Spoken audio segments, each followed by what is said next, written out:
Hi, I'm Nirmal, and today we discuss about modern management concepts. Why stakeholders management is important in an organizations?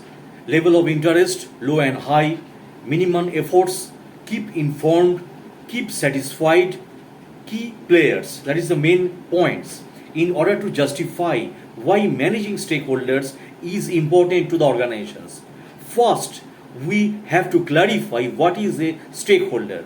A stakeholder is a person or a group or association that has a direct or indirect post in an organizations because it can affect or be affected by the organization's achievements and objectives and rules.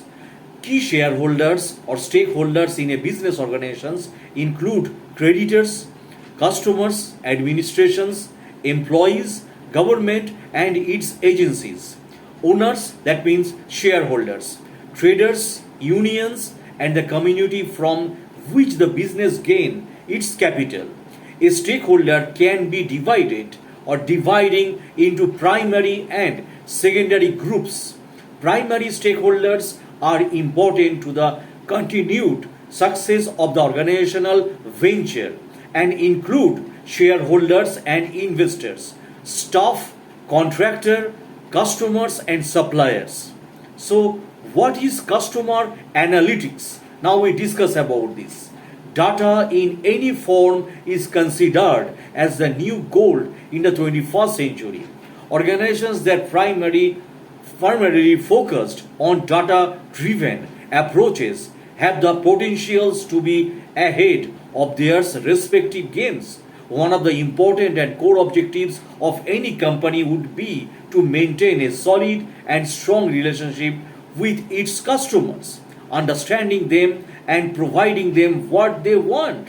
Customer analytics is the field of analytics where one dives deep into the customer data and bring about useful insights on their clients. Customer analytics find its utmost use in the marketing as well sales department where the customer data is the key to understand the customer behavior for them chart their marketing as well as advertising strategy.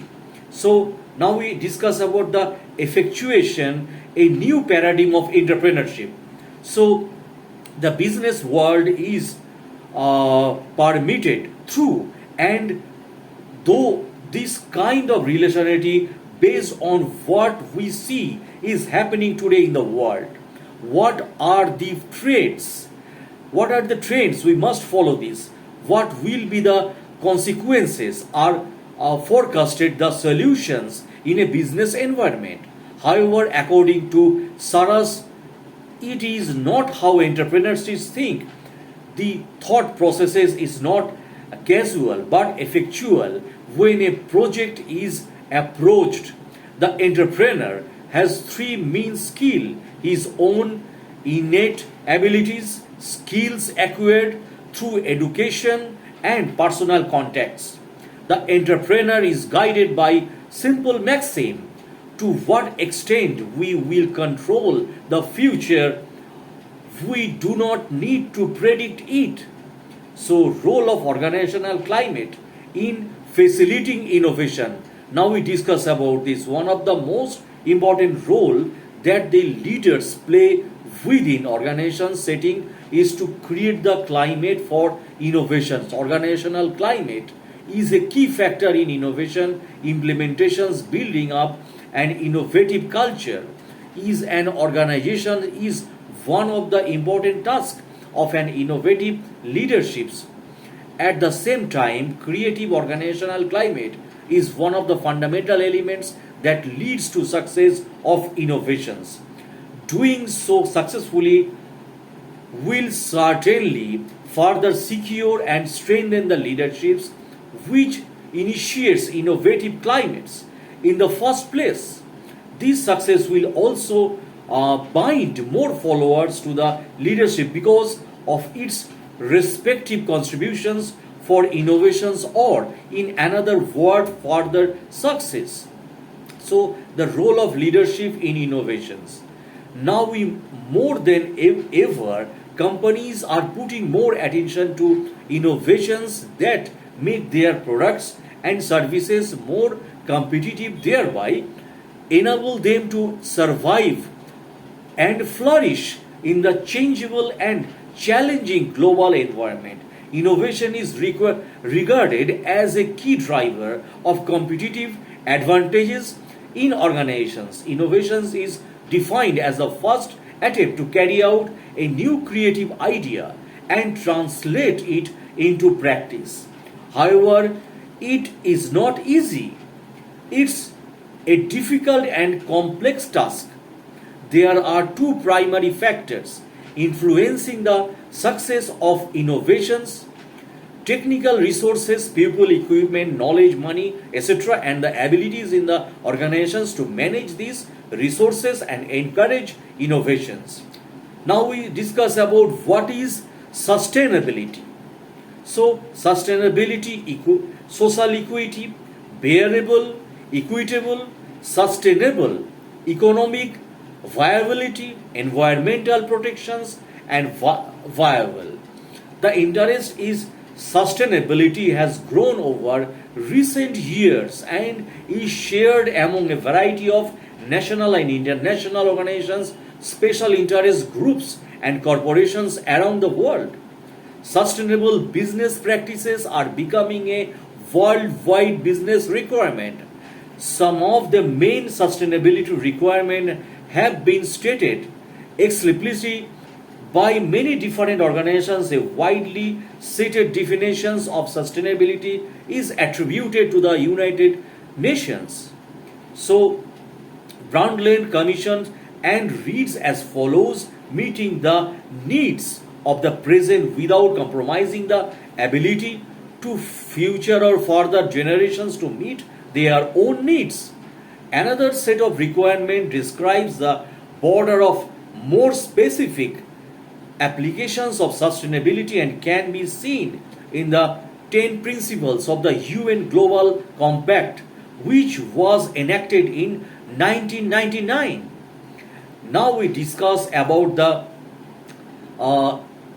modern management concepts as well as Solvery and Meyer or organizational or original facts of emotional intelligence.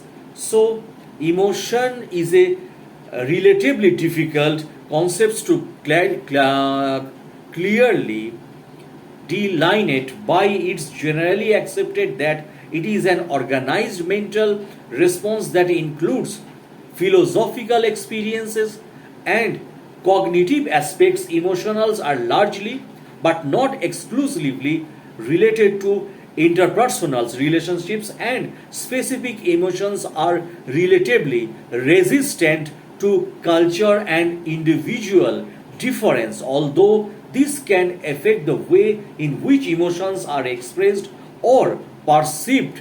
Personal intelligence is defined as the feeling and emotions of oneself and the ability to understand the interpret these feelings in order to guide behavior. This can be expanded into emotional intelligence by including the applications of this knowledge to other people and also to regulate actions based on it. So, emotional equatant versus intelligence equatant. Quantant, which one is more important? Now we discuss about this. So, intelligence is a term that is difficult to define and it can mean many different things to different peoples. Intelligence is often defined as the general mental ability to learn and apply knowledge to manipulate your environment as well as the ability to reason and live abstract thought. In education, intelligence is defined as the ability to learn or understand or deal with new or challenging situations. In psychology, it is the ability to apply knowledge to manipulate one's environment or to think abstractly as measured by objective criteria. For examples, IQ test, it is though from deriving of a combination of inherited characteristics and environmental such as developmental and social factors. So, That's for this video, my friends. If you like my videos, please subscribe my videos, and my humble request is please share it also. Thanks a lot for watching my videos, for your precious times.